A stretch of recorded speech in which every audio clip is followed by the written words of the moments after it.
Hello everyone. रघुवर GK में आप सभी का स्वागत है। आज हम लोग बिहार बीएड एंट्रेंस एग्जाम 2023 से रिलेटेड जीके के टॉप 25 क्वेश्चंस का डिस्कशन करेंगे। साथ ही हम एक एक क्वेश्चन से रिलेटेड इंपॉर्टेंट फैक्ट्स को भी देखेंगे। यह हमारा सुपर 30 क्लास का जीके का चौथा प्रैक्टिस सेट है। तो आप वीडियो को लास्ट तक देखें और वीडियो पसंद है तो चैनल को सब्सक्राइब जरूर करें ताकि आगे आने वाली क्लास का नोटिफिकेशन आपको मिलता रहे। तो चलिए आज का क्लास हम स्टार्ट करते हैं। हमारा फर्स्ट क्वेश्चन है, लोकसभा का अस्थायी अध्यक्ष किसके द्वारा नियुक्त किया जाता है? लोकसभा का अस्थायी अध्यक्ष यह किसके द्वारा नियुक्त किया जाता है? तो यह आपका राष्ट्रपति द्वारा नियुक्त किया जाता है। तो ऑप्शन डी हमारा सही आंसर होगा। ध्यान रखेंगे, जब आपका नवनिर्वाचित लोकसभा होता है, अर्थात लोकसभा का नया नया निर्वाचन होता है, उस समय आपका सबसे वरिष्ठ सदस्य को आपका राष्ट्रपति द्वारा लोकसभा का अस्थायी अध्यक्ष के रूप में नियुक्त किया जाता है। नेक्स्ट क्वेश्चन है, जो सदस्य लोकसभा अध्यक्ष का चुनाव करते हैं वे होते हैं। तो लोकसभा अध्यक्ष का चुनाव जो सदस्य करते हैं वे कौन होते हैं? तो वे आपके लोकसभा के ही सदस्य होते हैं। तो ऑप्शन डी हमारा सही आंसर होगा। नेक्स्ट क्वेश्चन को देखते हैं। नेक्स्ट क्वेश्चन है, निर्णायक मत देने का अधिकार है। तो निर्णायक मत देने का अधिकार किसे है? निर्णायक मत कब दिया जाता है? तो जब मान लीजिए कोई भी आपका विधेयक है, कोई भी बिल है, उस पर आपका पक्ष और विपक्ष दोनों तरफ से आपका वोटिंग समान रूप से होता है। तो वोटिंग जब बराबर होता है दोनों पक्षों की तरफ से, तब निर्णायक मत देने का अधिकार आपका लोकसभा अध्यक्ष को होता है। तो ऑप्शन डी हमारा सही आंसर होगा। नेक्स्ट क्वेश्चन है, लोकसभा सचिवालय प्रत्यक्ष पर्यवेक्षण के अधीन है। तो लोकसभा सचिवालय पर्यवेक्षण यह किसके अधीन है? तो यह आपका लोकसभा अध्यक्ष के अधीन होता है। तो ऑप्शन डी हमारा सही आंसर होगा। नेक्स्ट क्वेश्चन को देखते हैं, संसद के दोनों सदनों के बीच गतिविरोध की स्थिति में संयुक्त अधिवेशन की अध्यक्षता कौन करता है? संसद के कितने सदन होते हैं? संसद के दो सदन होते हैं। एक आपका होता है लोकसभा और दूसरा होता है राज्यसभा। इन दोनों सदनों के बीच आपका जब गतिरोध की स्थिति होती है तो उस समय संयुक्त अधिवेशन की अध्यक्षता कौन करता है? तो ये आपका लोकसभा अध्यक्ष द्वारा की जाती है। तो ऑप्शन डी हमारा सही आंसर होगा। दोनों सदनों का संयुक्त अधिवेशन, इसकी अध्यक्षता आपका लोकसभा अध्यक्ष ही करते हैं। और वर्तमान में लोकसभा अध्यक्ष कौन है? तो वर्तमान में लोकसभा अध्यक्ष ओम बिरला है। नेक्स्ट क्वेश्चन है, सामान्य वायुदाब पाया जाता है। सामान्य वायुदाब यह कहाँ पे पाया जाता है? तो सामान्य वायुदाब यह आपका सागर तल पे पाया जाता है। तो ऑप्शन सी हमारा सही आंसर होगा। नेक्स्ट क्वेश्चन है, ओजोन परत पृथ्वी से करीब ऊंचाई पर स्थित है। तो ओजोन परत यह पृथ्वी से कितनी ऊंचाई पर स्थित है? तो ओजोन परत आपका पृथ्वी से 20 किलोमीटर की ऊंचाई पर स्थित है। तो ऑप्शन डी हमारा सही आंसर होगा। नेक्स्ट क्वेश्चन है, पृथ्वी के ऊपर मौजूद वायुमंडलीय परतों की संख्या है। तो पृथ्वी के ऊपर मौजूद वायुमंडलीय परतों की संख्या कितनी है? तो इनकी संख्या आपका 5 है। तो ऑप्शन बी हमारा सही आंसर होगा। पृथ्वी के ऊपर मौजूद मुख्य आपका वायुमंडलीय परतों की संख्या आपका 5 है। नेक्स्ट क्वेश्चन है, उच्च दाब क्षेत्र से भूमध्य सागर की ओर चलने वाली पवनें होती हैं। उच्च दाब क्षेत्र से भूमध्य सागर की ओर चलने वाली पवनें होती हैं। तो ये आपकी होती है व्यापारिक पवनें। तो ऑप्शन बी हमारा सही आंसर होगा। उच्च दाब क्षेत्र से भूमध्य सागर की ओर चलने वाली पवनें ये आपकी व्यापारिक पवनें होती है। नेक्स्ट क्वेश्चन है, व्यापारिक पवनें कहाँ से चलती है? व्यापारिक पवनें ये कहाँ से चलती है?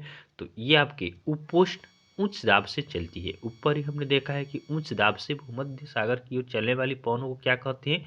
व्यापारिक पवनें। उसी क्वेश्चन के यहाँ पे अपोजिट किया गया है कि व्यापारिक पवनें कहाँ से चलती है? तो ये आपका उपोष्ण उच्च दाब से चलती है। तो ऑप्शन सी हमारा सही आंसर है। नेक्स्ट क्वेश्चन है, यहाँ पे हमारा दिया है, उसके बाद दिया है यहाँ पे क्या कि गरजती चालीसा, प्रचंड पचासा एवं एवं चिखता साठा क्या है? तो जो आपका गरजती चालीसा होता है, उसके बाद प्रचंड पचासा होता है, या चिखता साठा होता है, ये क्या होता है? तो ये आपके दक्षिणी गोलार्ध में पश्चिमी पौने होती है। इसी को आपका गरजती चालीसा कहा जाता है, या आपका प्रचंड पचासा कहा जाता है, या चिकता साठा कहा जाता है। नेक्स्ट क्वेश्चन है, समुद्री समीर बहती है। समुद्री समीर ये कहाँ पे बहती है? तो समुद्री समीर ये आपका दिन के समय में बहती है। तो ऑप्शन ए हमारा सही आंसर होगा।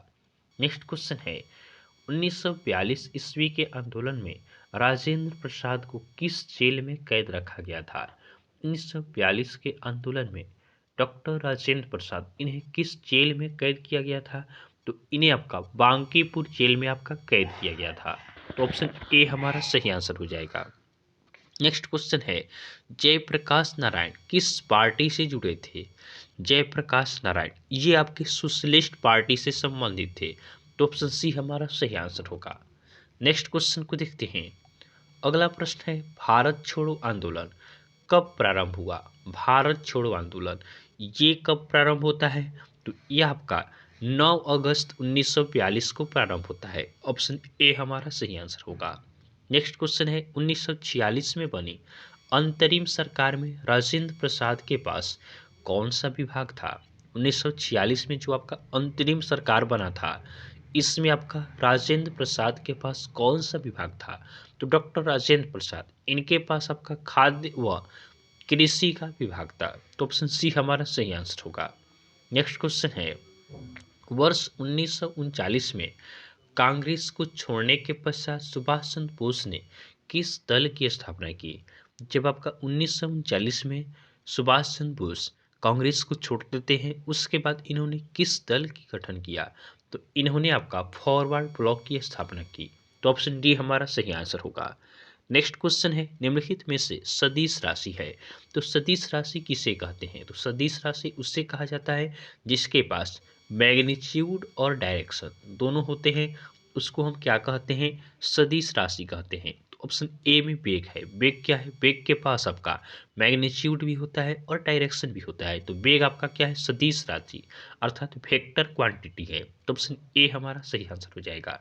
द्रव्यमान आपका स्केलर क्वांटिटी अदिश राशि होता है, समय भी आपका अदिश राशि होता है, लंबाई भी आपका अदिश राशि होता है। नेक्स्ट क्वेश्चन को देखते हैं, पदार्थ के संवेग। संवेग क्या होता है? संवेग आपका होता है एम भी। संवेग क्या होता है? एम भी होता है। और वेग का अनुपात, तो वेग क्या होता है? वेग आपका वेलोसिटी भी होता है। दोनों का अनुपात बताना है। दोनों का अनुपात करने से कौन सी भौतिक राशि प्राप्त होती है? तो संवेग आपका एम भी हो गया और वेग अर्थात वेलोसिटी भी हो गया। तो भी से भी कैंसिल हो गया, क्या बचा? एम बचा।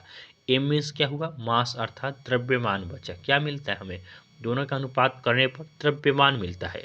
तो सही आंसर क्या होगा? ऑप्शन सी हमारा सही आंसर है। नेक्स्ट क्वेश्चन है, यंग प्रत्यास्था गुणांक का एसआई मात्रक है।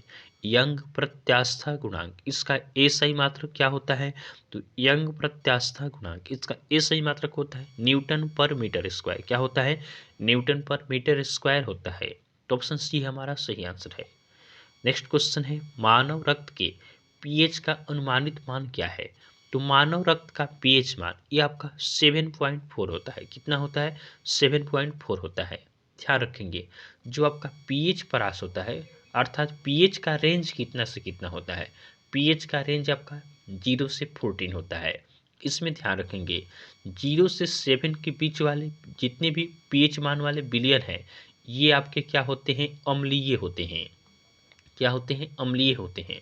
और 7 से 14 पीएच परास वाले ये आपके क्या होते हैं? क्षारीय होते हैं। अब आपसे पूछा जाए कि रक्त का प्रकृति क्या होता है, ये आपका अम्लीय होते हैं या क्षारीय होते हैं? तो रक्त का पीएच मान 7 से ज़्यादा है तो रक्त क्या होता है? रक्त आपका क्षारीय प्रकृति का होता है। तो आप इसे ध्यान रखेंगे।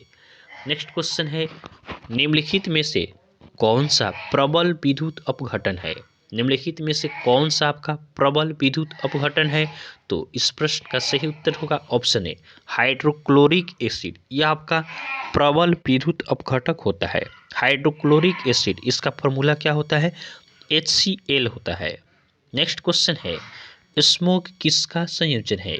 स्मोक किसका संयोजन होता है? तो स्मोक आपका धुआं और कोहरा का संयोजन होता है। तो ऑप्शन डी हमारा सही आंसर है। नेक्स्ट क्वेश्चन है, बिहार विधान परिषद में कितनी सीटें हैं? बिहार विधान परिषद की बात है तो बिहार विधान परिषद, इसमें आपका 75 सीट है, तो ऑप्शन बी हमारा सही आंसर होगा।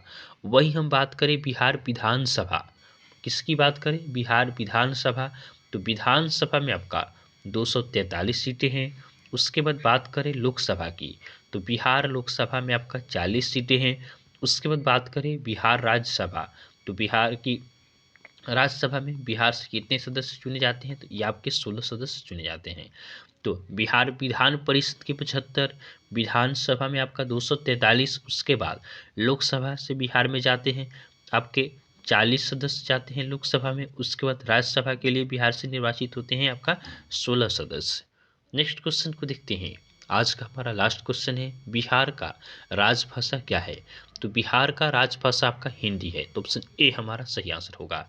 उर्दू आपका द्वितीय राजभाषा है, तो बिहार का राजभाषा क्या हो गया, हिंदी हो गया।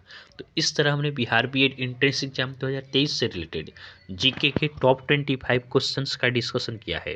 तो आपको वीडियो पसंद आया हो तो आप वीडियो को लाइक करें और चैनल को सब्सक्राइब जरूर करें। तो चलिए आज के लिए हम इतना ही रखते हैं, फिर नेक्स्ट वीडियो में आपसे मिलेंगे, तब तक के लिए धन्यवाद।